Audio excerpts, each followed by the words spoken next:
1월 16일 토요일 말씀으로 여는 행복한 하루. 오늘 우리에게 주시는 하나님 말씀은 마태복음 3장 1절에서 10절의 말씀이 되겠습니다. 여러분은 사랑하는 사람과 관계가 깨어지고 어려운 적이 있습니까? 그 이유가 무엇이었나요?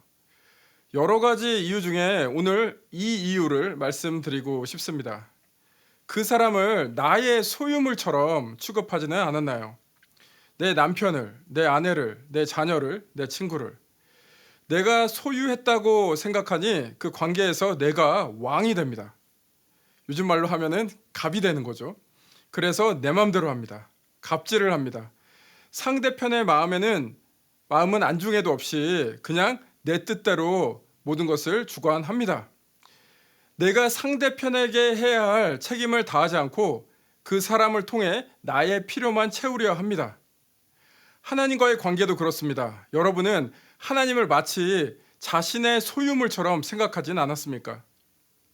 주님의 뜻이 나의 삶을 통해 이루어 주옵소서라고 말은 하지만 많은 경우 나의 뜻이 주님을 통해 이루어 주시옵소서라고 하지는 않나요?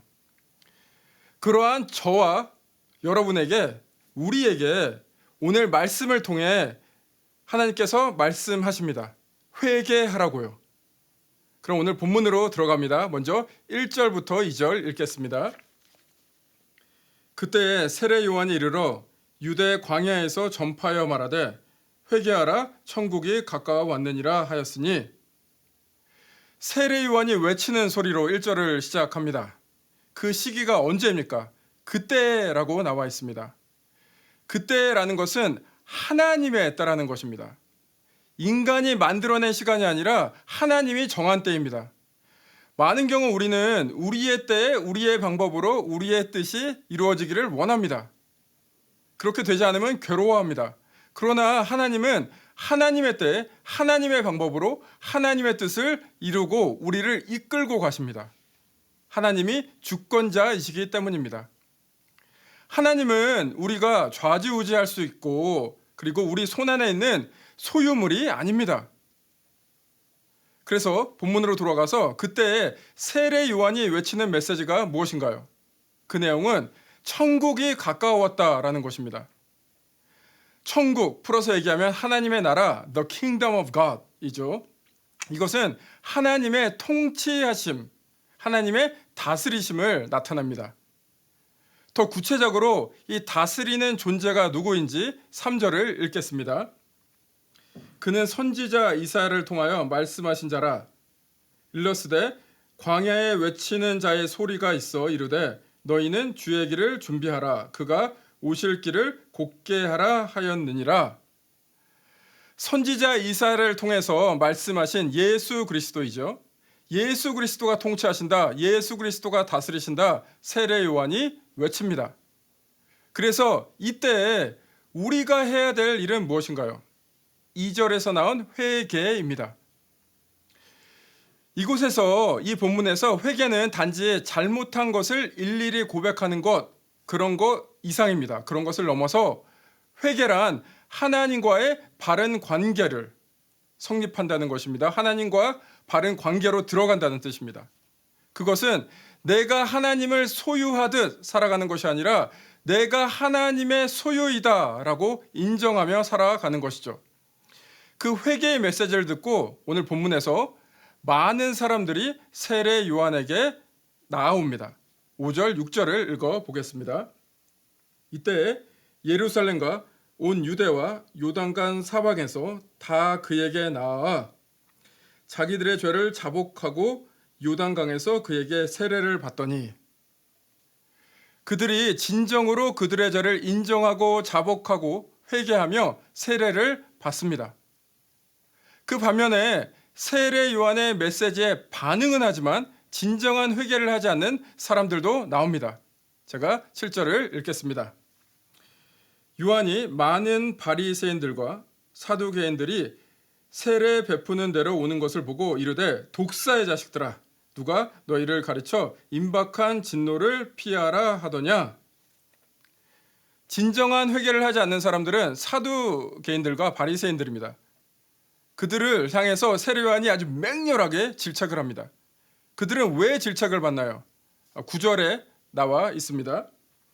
속으로 아브라함이 우리 조상이라 생각하지 말라. 내가 너희에게 이르노니 하나님이 능히 이 돌들로도 아브라함의 자손이 되게 하시리라. 그들은 마치 하나님이 자기 소유인 것처럼, 내 손안에 있는 것처럼 사는 사람들이었습니다. 그들은 자신들은 아브라함을 조상을 둔 이미 하나님의 모든 약속을 소유한 사람들, 하나님의 나라의 티켓을 가지고 있는 사람들처럼 그렇게 살았습니다. 그들은 하나님의 자녀로서 특권의식, privilege, 그것만 있었지 하나님의 자녀로서 책임감, responsibility, 그 책임감은 다하지 않았습니다.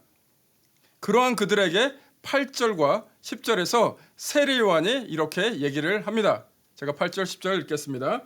그러므로 회개에 합당한 열매를 맺고 10절 이미 도끼가 나무 뿌리에 놓였으니 좋은 열매를 맺지 아니하는 나무마다 찍혀 불에 던져지리라.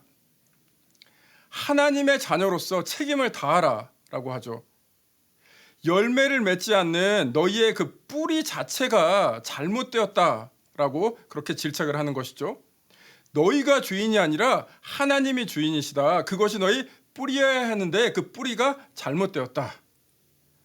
우리도 때로 그렇습니다. 바리새인과 사두개인의 모습이 우리 안에도 있습니다. 기독교인인 것을 그냥 천국 가는 특권자처럼 그렇게 살아가진 않았습니까?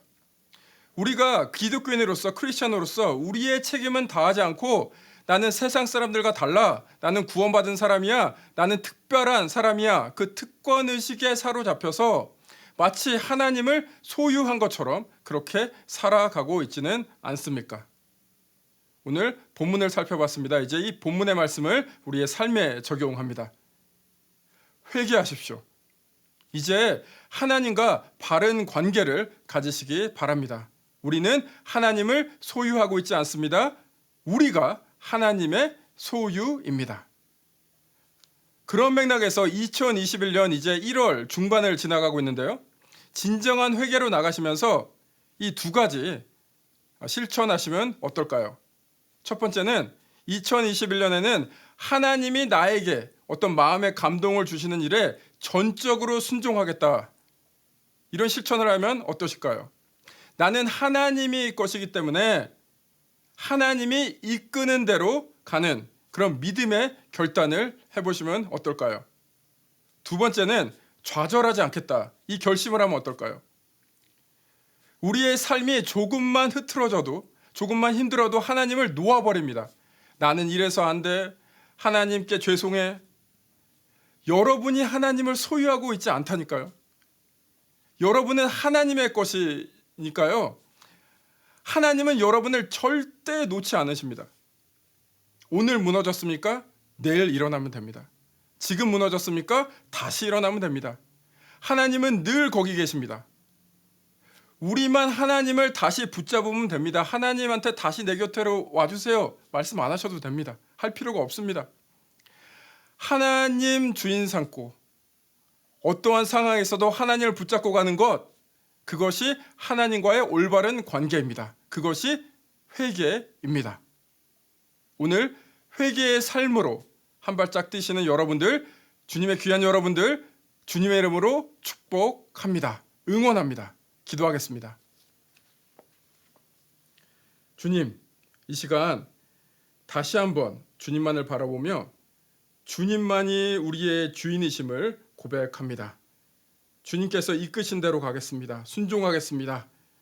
주님이 이끄실 때 저희가 좌절하지 않고 포기하지 않고 따라가겠습니다. 더욱더 힘주시고 함께하여 주옵소서. 이 모든 말씀 우리 주 예수 그리스도의 능력의 이름으로 기도드립니다. 아멘.